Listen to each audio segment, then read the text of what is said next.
shelf where all the broken things were piled. The stories told in whispers and in scars. Brought you here beneath these waiting stars.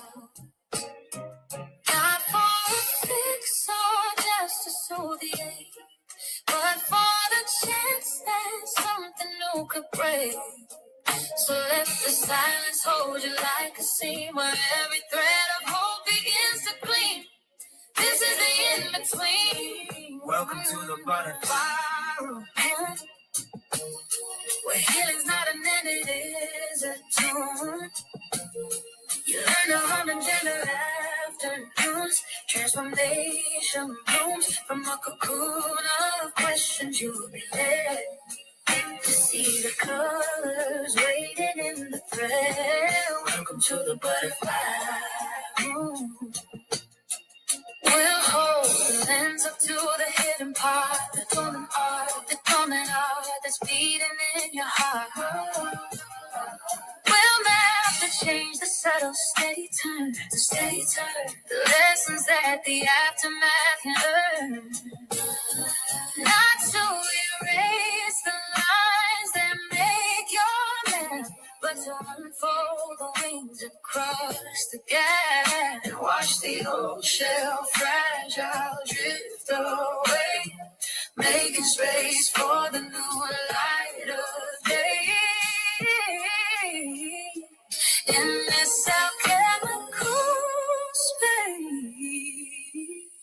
welcome to the butterfly room, where healing's not invented.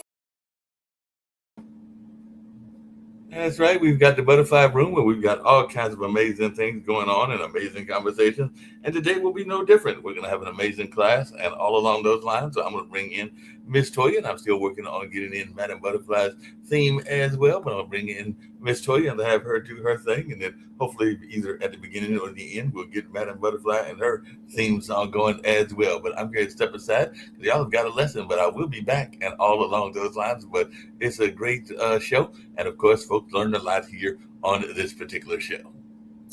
Thank you, Mark, for the warm welcome. As you know, we are ecstatic to have Madam Butterfly here again to speak with us today. You know, the first lesson that she had was Jade.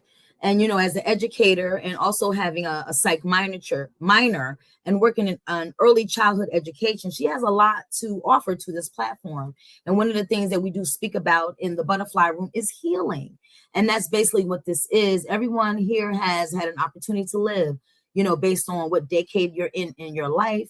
But the Butterfly Room is a room for healing, breakthrough, and morphing into who you were always meant to be. True healing. And as a mental health professional and starting my journey as a clinician and working in different capacities in the social science field, I wanted to give back. As you know, that right now, what we're going through in the world is a lot of changes, and the world that we once knew, it does not look the same. And mental health is on the rise. And just as a professional, I remember my early part of my career working in the group homes, and I would sit and observe people. And then, of course, now in my capacity on a different level, I actually read all of the electronic health records. And what I'm seeing is a lot of stuff. So right now there's a need for this. And one of my loves and part of my career has always worked in social services, mental health, self-help, and all those things. So it's brought me to where I am today. And I just want to give back. So, Mark, you can bring in Madam Butterfly into our show today, Defining Relationships. Hello, my dear. Hello, how are you? Yes, defining relationship choices. I tell you, I'm so excited about the topic because I know, you know, what we do when we are sitting brainstorming, we talk about some things that I really appreciate, you know, you taking out the time and to educate us. Because what do you always tell me when we're sitting here, we're chatting and chewing? Well, first of all, I'm apologizing. I know it's summer and you think you're going to get a break from getting lessons and getting an education, and you know, but you got to have a little summer school. So, okay. First of all, in life we all make mistakes, okay? But my dear, my child, I don't want you to make my mistakes. I want you to go out there and make new ones, okay? Yes, ma'am. So I'm going to try and tell you my mistakes, and so you go invent new ones because there are always new mistakes to be made. Yeah, I and agree with that. and Every hopefully, day is a school day. yeah.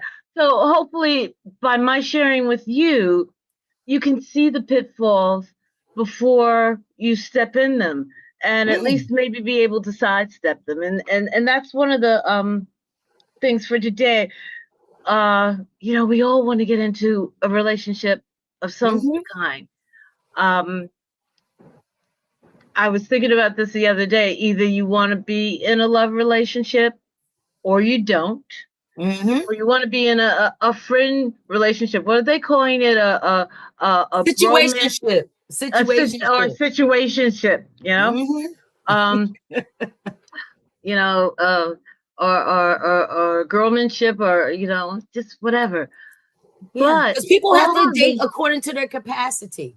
That's yes, really what it is. Because I've been watching yes. a little Power, and that was something that Kanan said. He said, I can only date to my capacity. And I think if everyone was honest, then that would also help us. But people are not. So I cannot wait for this lesson.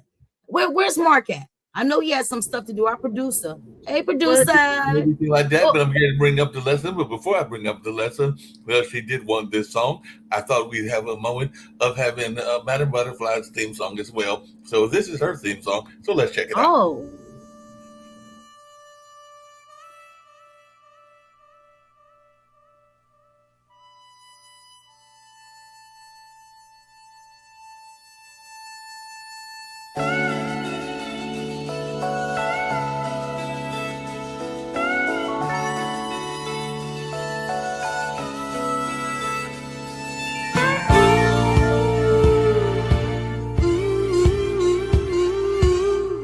A faded photograph I mailed to you with feelings I don't want to face, and a love song of surrender in blue. I remember when you took my breath away. Chanson papillon, we were very young like butterflies, like hot butterflies. Chanson papillon, we had just begun. Let it slide on by, get real light. All our memories are burning in time, like a bittersweet perfume. Can you tell me how I love that song? Could have climaxed in a single afternoon. Chanson papillon, we were very young like butterflies, like hot butterflies. Chanson papillon, we had just begun. Let it slide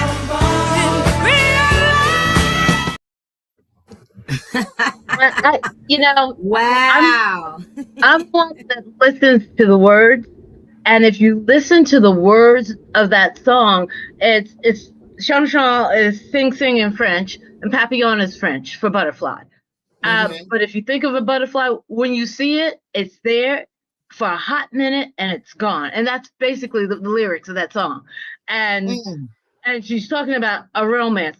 Boom, it's there, it's hot in a moment, and it's gone. And that's what happens in so many of our relationships. Mm. And you know what? So many times we don't even know why. And Mhm. that's what we're talking about tonight. Okay. Do we know why we're there when we step in or step out to that relationship? Do we know what we're doing? I mean, we meet someone and we feel something, and that's good. But okay, the next step, um, where's it going? And why is it going in that direction? And is it going in the direction that we really want it to go in, or we need it to go in? And Mhm. that's the issue. You got to make up the decision. Why are we here, the two of us? Am I here to heal this person, and you need to really think about it in that capacity. We meet someone, and you first of all, you got to decide where you are in the relationship and what you need from another person when you're out there looking. Are you just out there? Sometimes we need to be healed, and it's okay. As women, we get We're ourselves fixers labeled. sometimes. I'm a fixer. I know that. I've been told I'm a fixer. So And that fixer, healer, they're saying you get into that, and some of us have been trained to be fixers, and not knowing that we are the ones that need to be fixed and or healed. We're the ones, we're giving so much love because that's what we've been taught to. If we give, we're gonna come back. Not always. Yeah, but you don't learn sometime until the wisdom sets in. Until That's it's what I gone. think. Yeah. It's all taken from you, and you're giving it thinking it's going to come back. No, honey, you've been in the wrong place at the wrong time with the wrong person. Yep. Okay. Exactly. The other one is that are you the prize? There have been some. There's some women who are some women. The most obvious one is someone that are really beautiful, and they attract people like honey, and they are the quote unquote trophies, and they get everything at their feet, whatever. But it's transient. It's not real. They're what do we call it now? Eye candy. They I've been in situations like that. Yes, and you get all the gets and glams. And, that's how a lot of nice restaurants, and that's it. But I mean, and it could go on for a substantial amount of time. Yeah. But then all of a sudden, the person is gone, and then you look down the road, maybe even a short time, and here you go. They are sincerely in love and marrying or hooking up seriously with someone else, and someone else isn't attractive. There is, you find yourself like, well, what does he see in her? Because sometimes they've been there the whole time, but as you know, men in my family, there may be two storylines going on, but we'll never know. And it doesn't even have to be that. It's just that they were drawn to this woman because of beauty, attraction, or whatever it is. But the thing is, and then there's another kind of trophy in that too. They're the kind of trophy where they've been with that person before, and there's a lot familiarity. I like to call it a boomerang. There, and we do it. We as women do it as well. Oh my goodness, yes, I've been through. We do it as women as well. Like we'll go back to that person because they're easy and they're comfortable. Known to you. Known to you. They won't hurt me, or they're fun, or I can bide my time here until someone else comes along. And that's when the funny stuff comes. When people come sit on the couch and they'll tell me, "Oh my God, I was there and I saw him." You see all those stories. Yes. The whole thing is the woman has had a psychotic break and they stabbed the man and hurt the man. And I have been on the other side. And why are you here? I'm here because I was arrested for assault and I'm on probation, and they think I have a substance abuse problem. Yeah. Hey, Madam Butterfly and Toya, if you'll tell me when to go to the next slide, because I know there are 4 slides.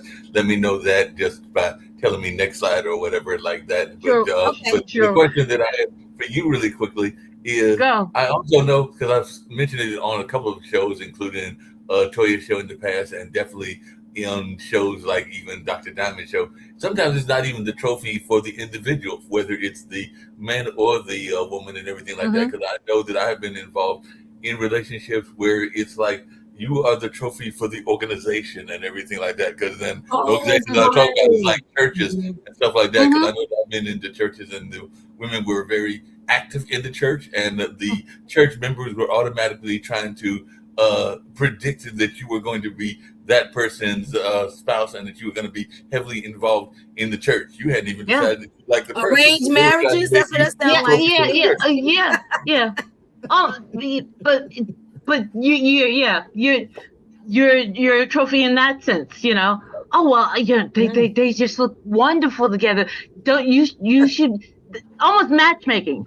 Yes, I've been in situations like that, and Almost some of my matchmaking. referrals, I stopped taking referrals. My cousin was referring. Referrals. That's this a good person's one. a nice guy. I don't do referrals. I love organic meetings. I'd rather if you want me to meet someone, just put me and that individual in the same environment and see what happens. That's it. That's what I prefer. I'm a cheers. My former pastor, she said to me, she said, you would make a great preacher's wife. And I said, I would. She listed all my characteristics. She said, you would do that, and you're involved in that. I'm like, and I said, I don't know if I could handle the church women going after my husband, because that's another characteristic that you have in a you used to be able to say Black Baptist church, but it's universal now. Yeah. Yeah. It's totally universal and everything like that. And that's kind of what I was referring to. Because I know when I went to this particular church, they were ready to make me a deacon and a prophet, and we're talking about all these different things that we were going to be doing. And I'm going like, I haven't even decided whether I like the woman, and y'all are trying to make me love the church. We got to get. I don't know, Mark. They always trying to marry us off to somebody. I'm sorry. I want a choice. I am not living. My name is not Sealy. Okay. But the thing is, saying in the second part of this is like, if we don't know, the first thing is that we need to know, we need to recognize within ourselves where we are and what we want. I will share with you that my husband, I made a revelation in my own life that I wasn't going to meet my marriage partner. And I said to God, I said, well, looks like it's going to be me and my dog and my mama. Yep, that's where I'm at. And when I accepted that position, I lost my dog. Don't say that. I know my baby's older, but that's my four-legged daughter and broke best friend. And I lost my dog on a Wednesday, and I got another dog on the following Tuesday. Yes. So that he's a brat. He's a brat too. Yeah, that affirmation. Well, the first one was a brat too. That affirmation was the whole truth. But then a year later, at the end of that year, I rediscovered my husband, and in our connection and starting to date, I told him, I said, I cannot be your healer. I didn't say I'm not going to be your healer. I said I cannot be your healer. He had been in a 30-year marriage, and with that, and his wife had passed away, so he was a widow. So there wasn't that divorce baggage, but I knew that I wasn't. 30 years. There's some healing to be done of the loss, and I said I cannot. I was trying to tell him what I wanted, so I knew what I wanted. And I knew what I laid it on the line. But all of us don't do that. I have to give it to his daughter, because when she stepped out, she knew she wanted one thing. She wanted a baby. And when she that was her mission. And she did some online dating, and she met a man, and they were dating. I think it was their second date. And she said to him, "Are you fixed?" He was focused. He was focused. And it was interesting because this man had 3 children. Wow. He was divorced and had 3 children. And he said to her, I thought I was done. Well, I kept my ovaries just in case. I said, because I had health issues. I kept them. And at one point, I've seen women go and have a baby. I said, if I become wealthy, I would get a nanny and have another child. But I wouldn't be able, I'll be older, because I remember Janet Jackson was up there.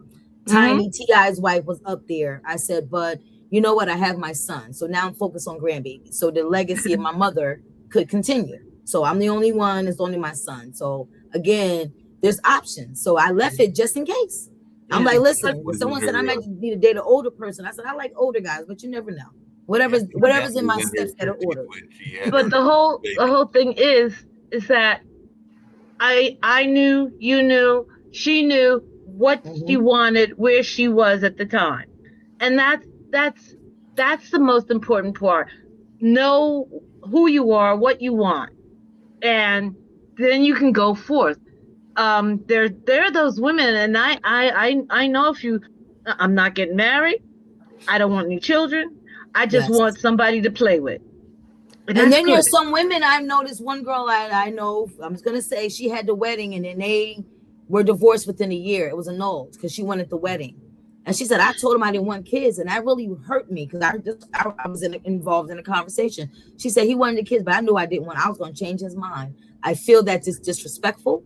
If Mm. you know that you don't want to have children, it causes a problem because that means that you're not really a partner in this relationship. If you knew you didn't want to have kids, you should have been That honest. should have been ironed out right at the beginning. Yes. It should be So that done means that that was a perform, and I said we need to stop being performative. If that's not what you want, it's gonna eventually seek out. It's gonna seep out just a little. Yeah. So I if you mean don't think that was like continuing a cycle because Yes. you want to get into a relationship, whatever it is, however you define it, and have it be successful. That is an issue. If you keep getting into relationships and they're not producing the results that you desire, then something is wrong. right. And that's Whatever why we're you having this lesson today. Yeah, we're having a lesson exactly. today and everything like that. Just really quickly, this is for both of you. I know that there are a lot of people, I've been guilty of it as well, that are into fixer-up relationships. They concede the person has got issues, and all along the line, we're trying to fix the person, and sometimes we're not even fixing ourselves, but we're trying to fix the other person. Because I have definitely been involved in some of those relationships, and have even been So the Mark, practitioner with of those. that, let's go to the next slide because that's Okay. a good point. Good. Let's define these healers and trophy people. Right. So under that category, what you just said, we could put that person, the fixer upper, The fixer-upper, right. And the healer. under healer. Mm-hmm. We have the person that needs to be healed. Yep. Yep. We have the person that is delusional, like your friend. I'm going to change his mind. Right. That's not. And that's I think, not the and same also as, sometimes what I noticed, like for me, it was a friend. I usually have friends to something else, and that's kind of where you're trusting, and I think that's my problem. Right. I need to define that because sometimes if a person is somewhat you consider broken and you're just going with the flow, that's where the situationships come, and I end up because of health problems. Excuse me. That also affected that because I did a self-inventory, and that's something that I came up with. I said, you know what? To be honest with myself, because I had so many surgeries, I really was healing myself that I just kind of was going with the flow. So I gave myself a pass. But then that time, I'm grateful for the inventory because it allowed me to take ownership and have some acceptance also. So that's one of the things we should do. Take a self-inventory going into relationships. Yep. Yep. We got to have that self-inventory. Madam Butterfly, where does the friend zone fit into the conversation of either the healer or the trophy? Because I do know that in my own life, it could be both. I think it could be both. Yep.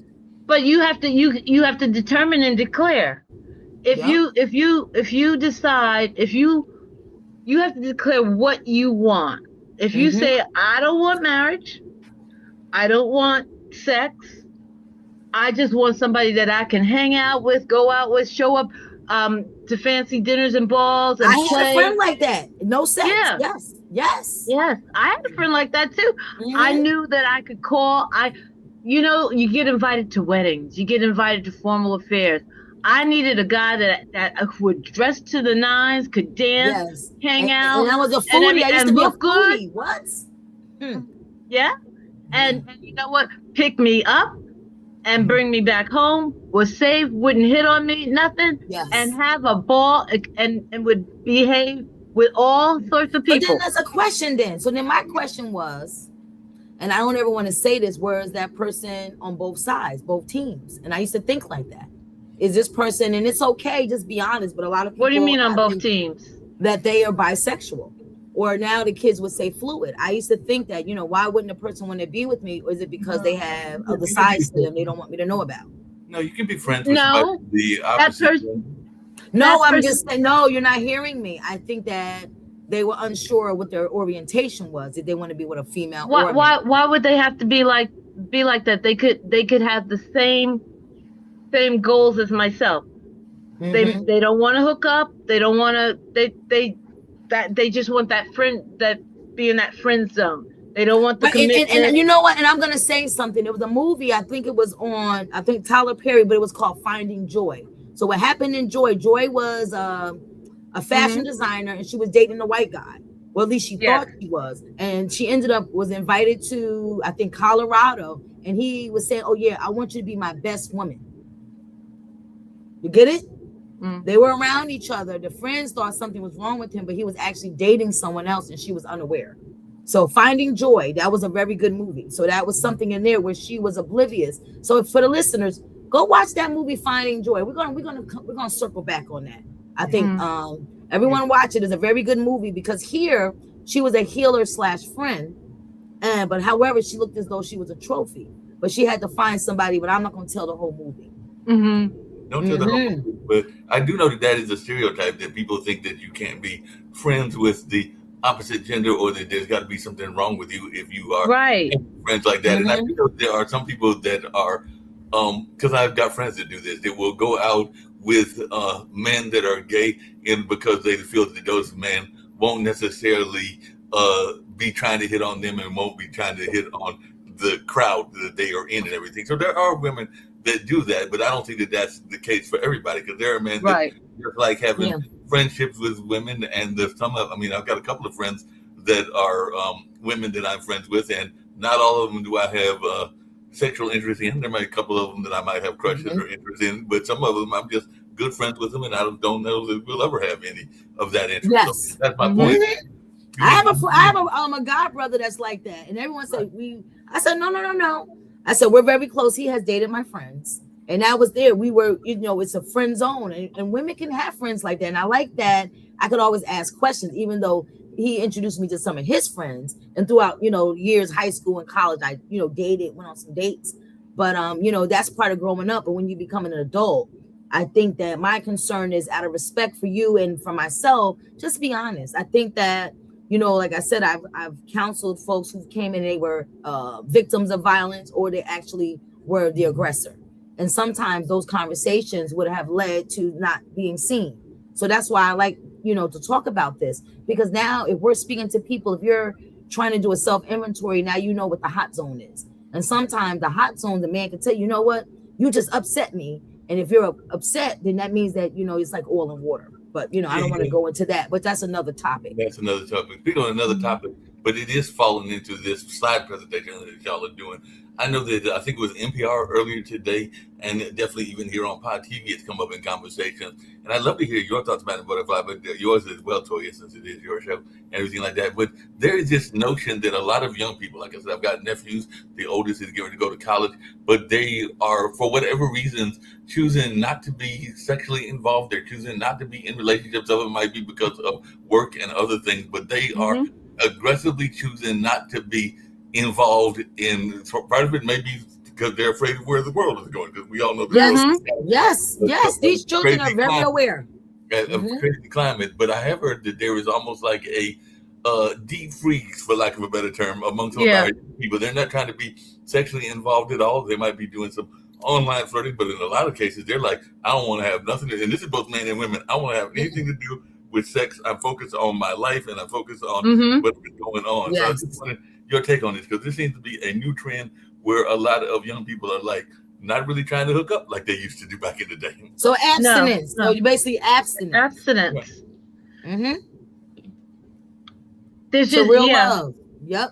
Yeah, but that's something that's out there as well. And the other thing that I've seen, and this comes back to your slides and the healer and the trophy, is I did have a close friend that was a model. She was a model here in the area, and I think she might have even done some modeling overseas and everything like that. She had 2 kids. It kind of what you were talking about, Toya, and everything. She had 2 kids. The kids grew up, and got older and became adults. I think one of them became a hip hop vixen, like one of those people you see on the videos and everything. So I think Chandra Patton Video vixen. Video vixen. I think she's one of those, and she's been on a number of known videos, and she has her own children now. But I know that when Angela got married, second or third time, I forgot how many times she was married and everything like that, she married a preacher. The preacher didn't have any kids, and I think she basically gave what you could call like almost a semi-ultimatum, which is basically like, if you're gonna give me a kid, you better do it soon. And they did have a kid together, by the way. But Wow. But that works for some people, not everyone. But I'm saying, but she basically like, she was going to give him an opportunity, because he didn't have any kids,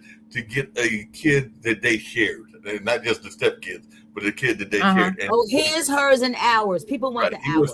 He was fortunate enough to have the hours. They did have a beautiful daughter. I think the daughter may be she might even be adult by now, but I'm thinking she's like a preteen, because they've been married for a while, and 9/11 happened a long time ago. So I think she might even be a young adult by now. But I'm just thinking, y'all's thoughts around this, because this was a woman that basically is like that. What did they call it? The empty nester. So she became an empty nester, went into the dating pool, and then she got into the dating pool. She met somebody, fell in love with him, and he wanted a kid, kind of like your friend and everything like that. But unlike your friend, she gave him the opportunity to have the kid. But she also knew that her clock was ticking, because I think that when they got married, she was probably in her late 40s, maybe early, somewhere between late 40s and early 50s. Wow. So anyone listening, there's hope for you. You just have to find your match. And I thank you, Madam Butterfly, because we always need a tune-up. And when we were sitting here, we were talking about women who are above the age of 40. And, sometimes I get that I'm younger than what I am, but no, I'm older. Okay. My birthday's in a week, the 8th of August. Leo butterflies. But, one of the things that I just had to look at is, if it's for me, it's for me. And again, what is your status or your role? And I know that for me, I didn't really want to see myself as a healer, but I think that, being a trauma survivor and being the eldest child, I think that I was there. If you think about the genogram, usually the eldest child is usually the manager, and I got a text from my niece today, and that's just one of the things she was asking me about her car. So I know that now that my son is older, what is my role going to be? However, sometimes we're a little bit selfless. So here, I think I have been a healer and I have been a trophy, just looking at that. But I feel that right now at this age, what I always thought is that people were going to be honest, and people aren't. So what do you do with that? And as a believer / Christian, you know what I mean? What do you do with that? Because I feel that if someone I'm around, and I think that other women that can, for the listeners, if we're both someone that believes in a higher power, why would you hurt someone? And that's the part that I don't understand, with me, and it makes people scared to love these days. Why should I go and date someone and they're not going to be honest? If I'm the healer, let me know. You know what? Right now, I really like the way you talk. You're very influential. Trophy, you know what? You bad as I don't know what, but be honest. And I just know that I have had family members who were hurt after situations like this, and sometimes your family of origin dictates how you respond to things. But I appreciate your candor, Madam Butterfly, by telling us you don't want us to make those mistakes. So what else do you have for us on this? I got another one, but under a trophy really quickly, Madam Butterfly. What about status queens? Because there are people that are not a trophy, but they want like the person's car, their house. In the case what did he say? In the case of myself, status queens. Thank you. Known and everything like that, but mom and dad are known, but mom even more so because she was. They used to call them gold diggers, stuff like that. So it's not personal gold digger, because the gold digger is going after your money. I'm talking about people that are going after the status, whatever the family. Okay, so then that's a new category. And is that just that's what I call status queen? You're in North Kakalaki. Is that a North Kakalaki thing? No, that's around the country. There are people in. That's around the country. I'm messing with you because I never really a status queen. But if I'm hearing you correctly, they don't necessarily. It could be them, or it could be what they're going after as well. They could be whatever it is. They drip in the status. Right. They don't necessarily know what it is. But I thought when you're older, you don't go after those things. I guess I'm just naive. No, I thought that, when you get to a certain age, you stop all that behavior. No, it depends on your environment. I've laughed because I have a retail background, and my retail background, I I'm old. I was I was carrying Dior bags before anybody knew what Dior bags. I had Dior. I could tell you a story. I worked for the company was named Bamberger's at the time, and it's no Yes, longer I named remember Bamberger. Bamberger's. My auntie had a credit card in there. Well, Mm. that's because you're in New Jersey.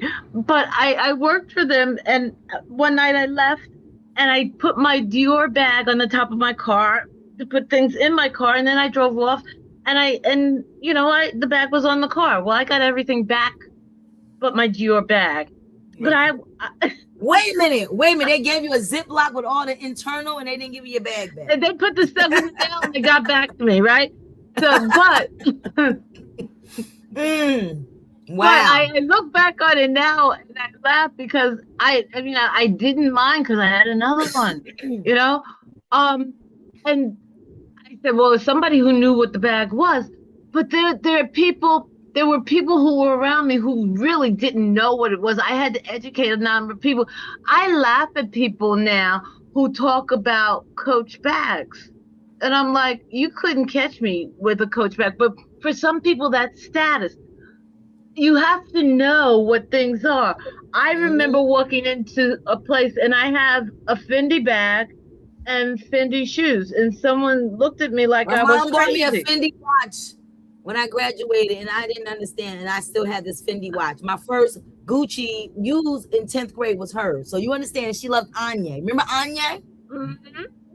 She had, yes. And but some people, like you said, they wear the status because they hear the name. But I could drop names now and people wouldn't know who I was talking about. But their status. And I didn't know anything. I was just a kid. But I went to Catholic school, so I guess that's why I fit right in. I said to someone, my husband was adamant about going to Italy, and he's still adamant about going to Paris, but I'm like, I'm not that big about Paris. But I wanted to go to Italy. And he says, why? I said, I want to do two things. I wanted there was something I wanted to get. The lock. Remember the lock? The lock on the bridge. The lock on the bridge. Well, that, but I wasn't. And the Eiffel Tower. That's Paris. That's Paris. Italy. This is what I wanted to do in Italy. I wanted to walk. Italy. Okay, I'm here. Listen. I wanted to go to Florence. I wanted to walk into a glove store, and I wanted to put my hands on the counter, and have them give me gloves, the right size. And that's the way you do it in Italy. Yeah. Okay, the right size. So can you just educate the listeners to that? Because I know about gloves. So explain to me what is the. Well, no one wears gloves anymore. But in Italy, the best thing to have a pair of fine leather gloves. They're hand sewn. They're made out of kid leather. Sometimes they're lined, they're unlined, they're lined with silk, they're lined with fur. I mean, it is just exquisite. I'm sorry. Well, thank you. And I was just going off the top of my head of places that I want to go. The lovers capital. I ended up buying. Usually here, when you buy a pair of leather gloves, you buy black, brown, or beige. Usually black or brown. I came back with a pair of red leather gloves and a pair of yellow leather gloves. Ooh. Silk lined, and that's what I did. I was wearing my nails long then. I put my hands, and I have long hands, thin fingers. I put my hands on the counter, and the lady looked at me, and she brought out a pair of gloves, and I tried them on. Yes. And she said, because you have long nails, I need to go up. She says, I'll go up one more size. And they fit perfectly. Beautiful. See, that's now I'll tell you where I got that from. Because when I worked for the company Bamberger's, I worked at the fashion. I was assistant buyer of fashion accessories, and that was my job. I went into market into New York, and I bought all the scarves, hats, gloves. I didn't do handbags. That was crazy. But handkerchiefs. I still have an assortment of handkerchiefs. Not beautiful scarves, handkerchiefs. But when you talk status, I mean, it's a lost art. And I thank you for that, because my mother, before my late mother passed, she was working at this factory. I just remember as a kid, places that we went, my mother had leather on her pants. Then later on, that was in the 70s. And then I have some pocketbooks that she made, and they're all leather, and I can smell it because she took the colors and she did contrast. These were things. My mom passed in 84. So just think about what she did and where she would have been. And that's just one of the things that I saw. And I'm a visual person. So what I just thought about, imagine the leather gloves, because the factory smelled like leather. So I believe what she did was take the scraps, because she had belts that she made that I still have. And maybe when we do it on location. In the 70s, that was big. Yes. That was big. But I've always wondered, was my mother the first person that had leather on her pants? No. And if I can figure that, because if I have pictures, she was the first. I don't know. But I've always wanted to know that. No. I hate to tell you. No, I just want to know. I'm just saying that was the fashion. That was a fashion thing in the 70s. Where did we go? There's an exhibit in New York about about all of New York. I can't think of what it was, but we were there at Christmas time, and there's a whole section on fashion that they dedicate to fashion in New York. Yes, and they cover it. Can we do that? I don't want to talk too much. I want to do that.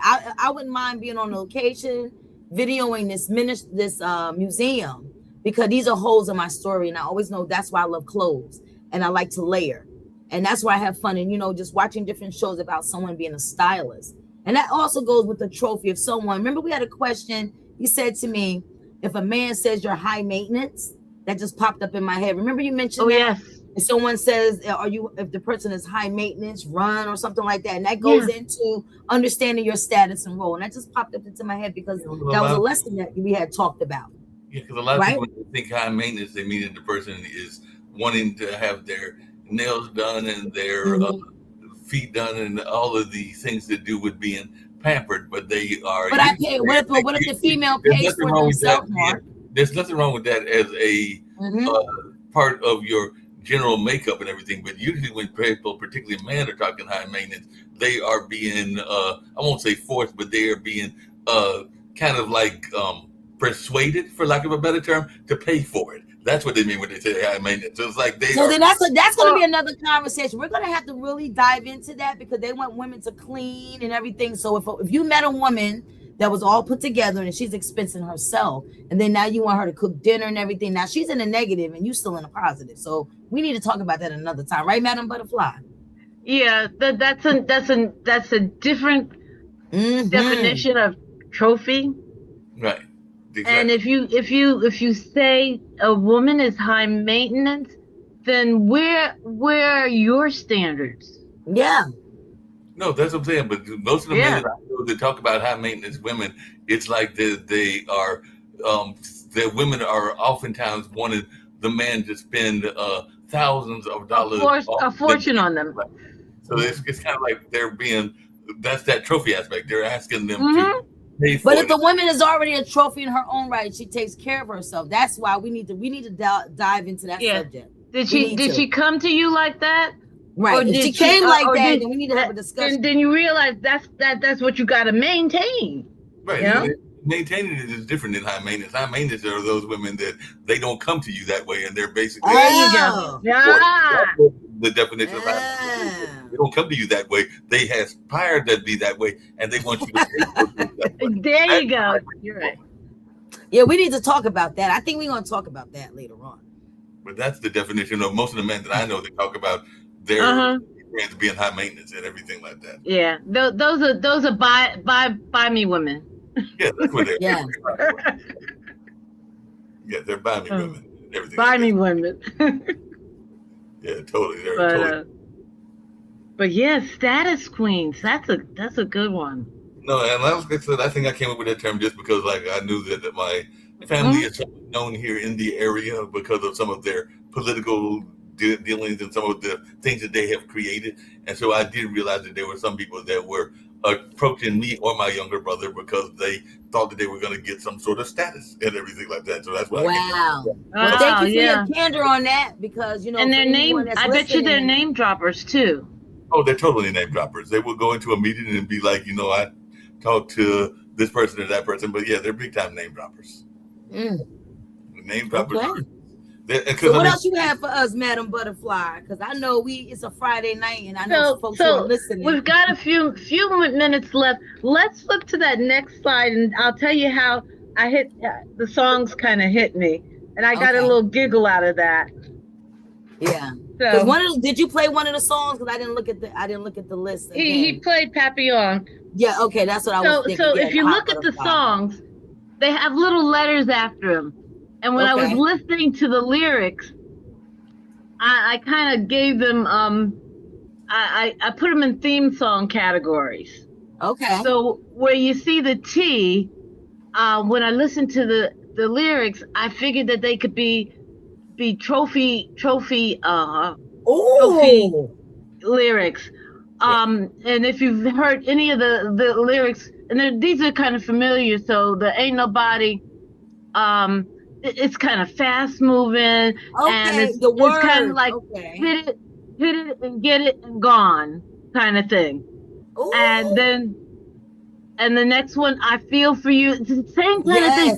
The ones that love, yeah, there you go. I'm here, I'm now, let's do this, but it's instant, you know. Then the other one, Tell Me Something Good. There again, I kind of think that sometimes when we think of the trophy person, it's the man picking the woman and making her the trophy, but it can go both ways. And that's why I put a P behind it, because I put the P for party, because it can go either way. So the woman could be the partying trophy one. So, because Tell Me Something Good, she's like, okay, I'm ready to play, I'm ready to party. So tell me something good, you know. Tell me that you like me. Tell me that you're young. I love the analogy. She's the aggressor in this one. Okay. Through the Fire. That one I took because it's kind of mellow. I'm gonna hang in here with you. I'm gonna help you get through everything. I'm gonna soothe you. I'm gonna get you through the all. Right through the fire. I'm Every Woman. Mm-hmm. I got you. I'm every woman. Mm-hmm. I can do it all. I can bring home the bacon. I got it. Okay. Papillon we listened to. That's like trophy, hot, you know, in, out, quick, boom. And then Love Me Still. This, I have it as a trophy. I have the R there because I said it could be reversed. To me, this is, if you ever watched any of the Alex Cross movies on, I think it's on Netflix, this is a song where it's a returning love. Mm-hmm. Yeah, the lyrics go something like you're the only one who's seen all of me, my mm-hmm. deepness, my scars and everything. You know, you love me then, do you love me still? Right. So and I like that you say that, because sometimes women, you know, I was sitting here talking to someone, do men see us as toys? Because regardless, men have the upper hand. And I think that sometimes with women, I know for me in my dating practices, you know, my dad says when something is old, it's burnt and stinking. And for me as a woman, say, oh, you're so attractive. But sometimes we're misunderstood where you're over something and people feel like you're connected. And I guess I'm a healer.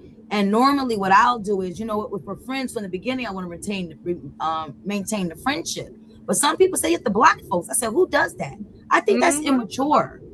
But my dad always says to me, time is up. He'll say to me, Toya, time is up. And a lot of times I'll be dating someone and mostly my parents don't like him and my dog don't like him either. What do you do with that? And sometimes they say, well, we already knew something. Right. Yeah. But I guess that sometimes if your dog don't like him, it's time. It's time. But, you know, but you want to be a positive person. So I think that for myself, I'm going to speak for the women who are believers and Christians. And, you know, we're supposed to be Christ-like. So that means that if I'm over someone, but don't play in my face. And when I was talking to an individual, she said, but some men do that. And I said, well, you know, that means it's the ego. But if you're over 40, like, come on. But now I'm just going to speak to the listeners. Women now, you have to beware. Some men get a rise out of that. And that's why I guess, you know, you want to know your status. And if I know my status, don't play with me. I know what it is. But you don't play me like I'm a toy. My name is Toya, but I'm not a toy. But you can only control yourself. You can't be accountable for any other adult. It has nothing to do with your faith, your Christianity, or anything like that. You can only when you go before your mighty maker, you are only going to count for yourself. Yes, ma'am. He ain't going to ask you about nobody else. You know, but Lord, so-and-so was remember so-and-so, he was not nice to me. No. It's not going to go down like that. Right. So you have to account for yourself. This isn't working for me. We can't go on like this. We can be friends, and that's where it's going to be. That's the boundary. But you know what I normally do? I'll say something with options. I think that, Mark, I don't know if you can talk because you're single as well. You know, one of the things is like, you know, you like somebody. I say I put them on the shelf. And now I'm thinking now, did I put them as a trophy? They sat on the shelf. I said, oh, that was a good option. They're going to sit on the shelf in the glass, right? They're going to sit in the glass on the shelf. So I say to myself, I break this glass and I talk to you. So my cousin said, you can't do that. You need to block people. Can't do that. I'm like, I think blocking someone is immature. It's just how I'm thinking. But it says sometimes you have to block people because people think they can still have access. So I don't know what to say about that one. But I want to be mature. No, I don't understand, but it's not blocking, okay? When you say blocking, I'm thinking. No, people say you can physically block someone so they can't call or text you or something. Like block them on phone. Yes. You can do that, but you know, if you have to do that and that helps you, yes. But what you do as an adult, you make up your mind that you're not having a relationship with this person. Yeah, of course. Except but people take narratives like that, and then they'll switch it. That's what I'm saying. I'm like, oh, I'm being mean. No, it's okay. You're not being mean. I want you to be happy. I want everybody to be happy. You know, I'm just not your choice. But some people make it into this game that it doesn't need to be. My dad said it's burnt and stinking. And I used to say this thing: if you have something that wants to leave, set it free. If it comes back to you, it's yours. If it doesn't, it's meant to be. But nowadays, the dating is different now. It's a lot of egos. Remember, Beyonce was his ego. There's a lot of ego, and it even comes down to a saying, and you kind of alluded to it and everything like that. But I know in talking to my fellow guy friends and everything like that, they will put out that stereotype that exists and everything like that. And it is definitely a stereotype because I don't necessarily believe it and everything like that. But you were saying that the men have the upper hand. Most of my friends will tell you that women have the upper hand because you're in the South, sir. You're in the South. It's different from the North. You're in the South. That are that y'all can control whether you get it or not and everything like that. So that's why a lot of the Mason-Dixon's line, Madam Butterfly, but in the South is different from the North. That's why a lot of Northern women go down South and they end up getting married. I'm serious. I've heard a lot of folks, they move down South, they find them a country boy, and that's it. But that, it's still people I know. But they know what they want. That's the whole thing. You have to know who you are and what you want. Right. And I think, and that's the bottom line. Who you want, what you want, who you are, and what you want. And if you don't know, then there are all these other things creep into it. Mm-hmm. Once I decided, I had somebody who was like, I thought he was the greatest thing, and he was, like you said, playing. I said, no, I can't, I won't, and I'm not. Mm-hmm. And it was the end of it. And he realized that was my truth. And when he realized that, you know what he did? He got married, but he did the respectful thing. He called me. I said, hi, how you doing? He said, I have to tell you something. I said, what? He said, really? Now that's the man. That's the man he called. Yeah. He said, I'm getting married. I said, yeah. Okay. Congratulations. I said, when? He said, tomorrow. I said, good. Little did he know. He had it cleared off. Wait a minute. Little did he know I was getting married 3 months later. You were? Yeah. Oh, it was you. I misheard. Wow. But he called me and tell me that he was getting married But I had, like you said, I had put him on the shelf. I was done. I mean, we But were, one of the things that you I know. mentioned to Toya before and everything like that, I'm hearing a lot of young women, particularly those that are, let's say, under 35 and either under 40, maybe even some of the 50s, but definitely under 40, that are telling me that they are frustrated by their peer group. And there is a lot of them that are going after older men, some even going after men Hmm. my Oh, age. then that's what's happening to my dating pool. That's what Yes, happened. They're taking yes, all the. That's there you go. yes. Yep, there it For a is. If number. they're going, Well, they're taking from my dating pool. I told Toya. I said, one, older. Two, um, A widow, widow.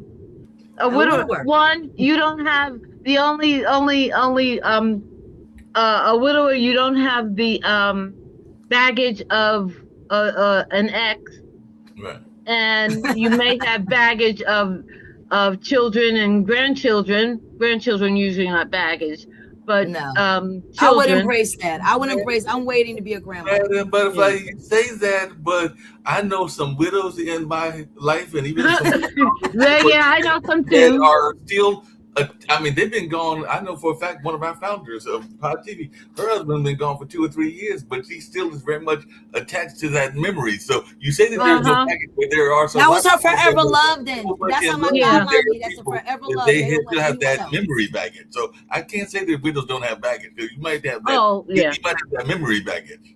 But then maybe, but she don't want to be on market. That's just if someone was Hmm. interested. Oh, that's what it is. We're talking about interested folks who want to put themselves in the dating market. No, but I'm Right. saying even some of the widows I Some know of them. they want to be on the market, but then they are still comparing who they Mm, want in the market. That means they're not over that grief. And sometimes, grief is 5 stages that we've talked about it. hmm. And I know for me, I had to grieve my old job. I had to grieve losses of things. So it does not matter. It's not always someone getting their wings. So that means that she probably is not over that. She probably hasn't done the anger phase. Because sometimes you have to be angry. And I wasn't angry with God until I heard episode on the couch. I never Well, wanted to be it's mad also about like losing some a people. Cinderella sandbox because I want to say that at least not just this one, but a couple of the widows I know, they married their husbands when they were like teenagers in high school. Hmm.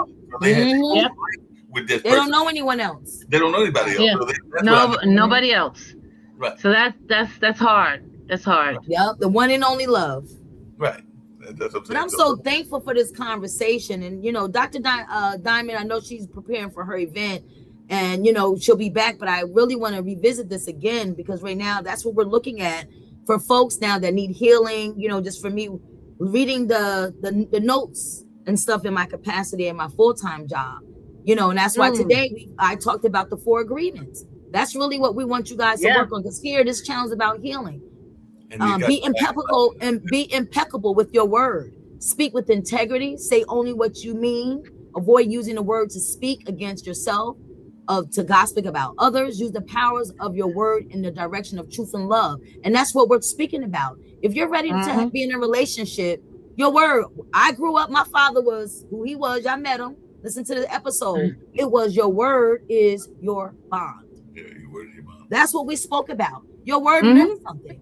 So when I have a hard exterior, people don't understand me. No, you have to have that. And I also posted this week was respect isn't just about how you treat others. It's about how you treat yourself. Self. When you honor your own worth, you're naturally inspire respect from those around you. And that's what we're saying. If you're going to love, as Madam Butterfly said, you're going to be judged one day. If you're a believer and you believe that somebody put us here. And the only thing we were trying to work is be still and know. And in this platform, that's all we're just giving you tools. And we're so grateful for Madam Butterfly when she breezes in. And you have to think, she raised monarch butterflies. So I think she watched it. There was a video I saw the other day I'm going to post this week. Yes. But when you see the process of the chrysalis and how everything turns, there was a video that I had and it went really fast. And that's basically what we're going through is symbolism. In life, there's symbolism. We're nature. If you think about, because I'm a geek in my own right, when you think about a molecule, and the molecule is there, when you think about a relationship, let's do the parallel at the beginning. As you said, it just happens. You meet someone, you just happen. And that's the other lesson of Jade. But if you think about everything that we're providing for you are tools for growth and becoming. This is what it is. We don't have any big mamas, but we're gonna be like a big mama. the big mama would have been sitting there saying something to you. Oh, I don't know. I like that person. They call me baby Toya. Baby Toya, I don't know about all that. My dad said, time is up. So I laughed because back then they didn't have all the words. So I laugh now. All the little anecdotals, I'm finally finding the parallel to it. Isn't that interesting? You know how child, don't bring that boy back here no more. Yeah, don't bring that boy down here. The boys, because I know that I still get a flack for a young lady that I brought to the family. This was probably 15, 20, 30 years ago and everything. Because she was, they still, well, she must have been a doozy or something, Mark. Yeah, she was busy crocheting and everything. And I had a great uncle that used to make homemade hooch. So when the homemade hooch came out, she stopped doing crocheting and everything and decided to get involved in the family outing. But for most of the time of her visit, she was being aloof, for lack of a better term, and everything like that. And she was a out-of-state relationship, because I believe she was out of Texas and everything like that. But yeah, she was being aloof most of the visit until the homemade hooch came out. Oh, and she got in the hooch, huh? She got it. Once she got in the hooch, then she became Miss Friendly. Yes. But thank you so much. And, as you know, I'm going to continue to introduce the 4 agreements. For anyone listening to the playback, listen to that, because sometimes I have to listen to different things so that I can become, so that I can understand. Because sometimes I do miss the big mamas. And I still remember Shell and Peas just listening to the old folks in their conversations. Imagine if we were watered in the same way. So if anyone has a big mama, sit and have some time, learn the recipe. They will sit and talk to you, enlighten you. As you know, you can always put some comments and things like that, because, we're going to be on location too next week. But, before we get into the closing words. But thank you again, Madam Butterfly, for our lesson number 2, defining relationship choices. This is something that it's going to be a constant inventory for yourself, knowing where you are, if you need to heal, and all that. But before we get into that, closing out, does anyone else have anything to say before I get into, what I have to say? Go for it. I'm good. Mark, you got anything? I'm good until we get to the closing remarks.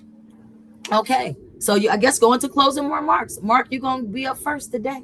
Okay, since I'll be up first and everything like that, there is a event that actually be taking place on your birthday. So this was not necessarily a closing remark about what we're talking about, but definitely entrepreneurs as an important part of our life structure and everything like that. So actually on your birthday, August 8th, the Cultural Arts Center that I work at, that sometimes I'm recording from, will be holding a business expo. So the Haiti Expo will take place on August 8th. So if you're not doing anything on the 8th on your birthday, you can come down here and celebrate with me. And I think we're going to have 75 vendors, and a lot of them will be businesses and everything like that. So there'll be vendors on your birthday, August 8th. I think it starts at 11 o'clock and runs till Please share a flyer so we can post it on the page. You can post it for anybody that's in the North Carolina area.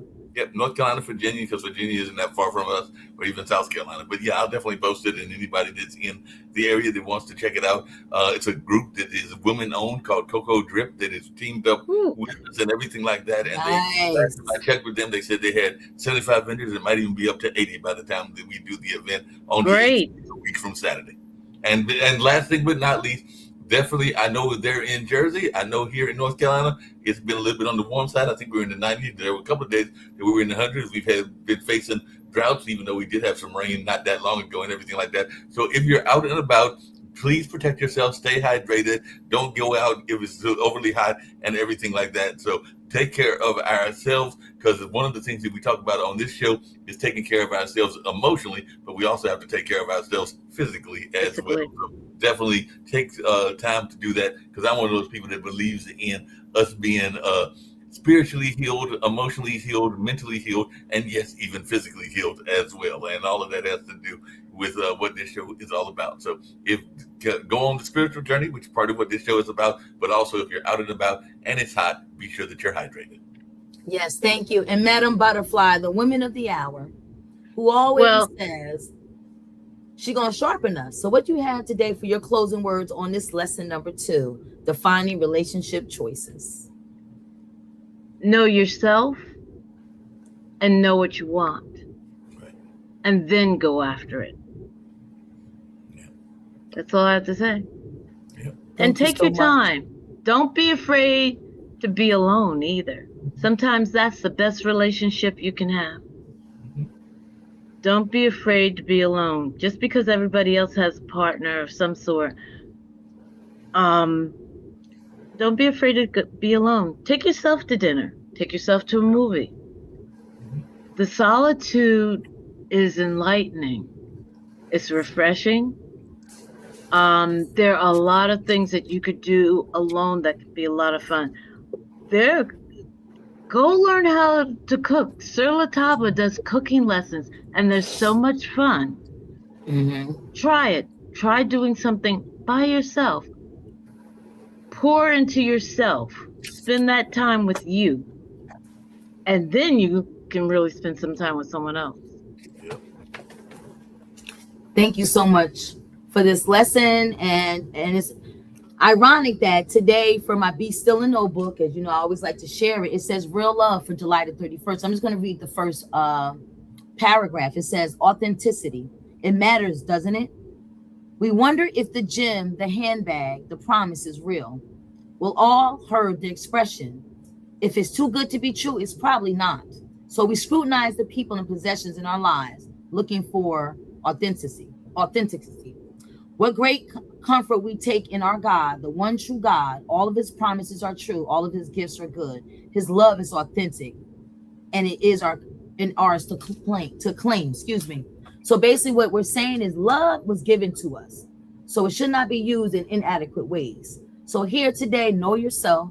And as you figure it out, one of the things that I know that I don't want to be scared of love. I took my inventory. I'm looking at what's there.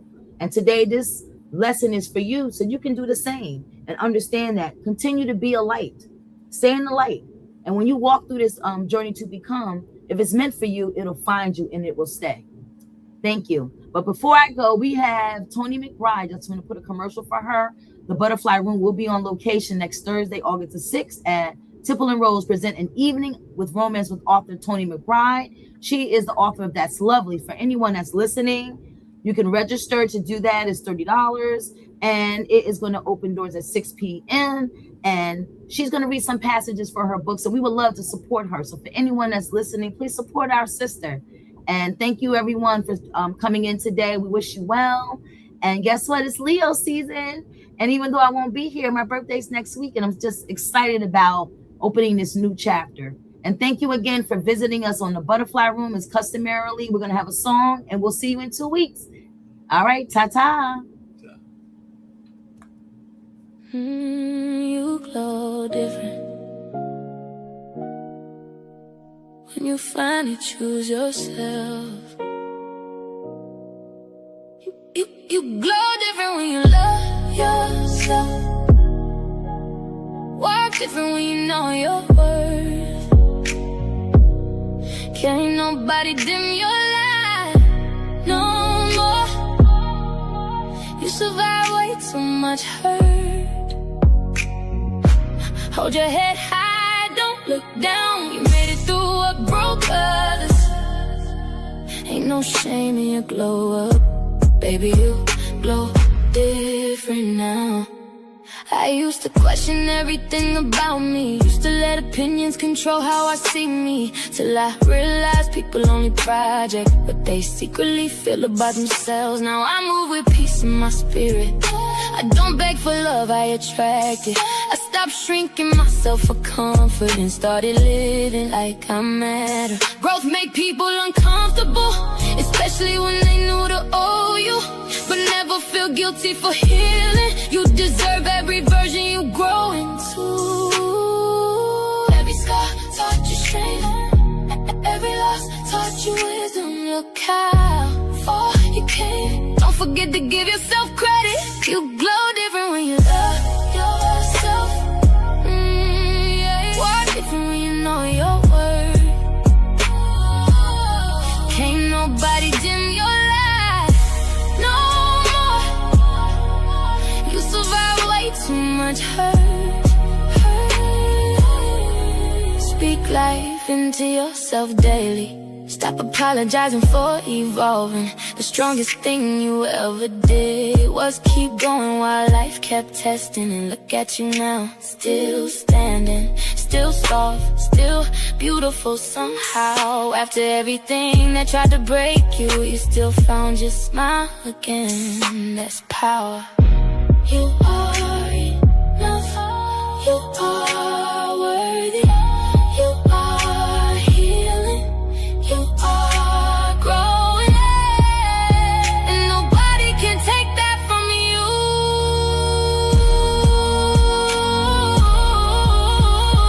You glow different when you love yourself. Yeah, yeah. Walk different when you know your worth. Can't nobody dim your light no more. You survive way too much hurt. Hold your head high, don't look down. You made it through what broke others. No shame in your glow up.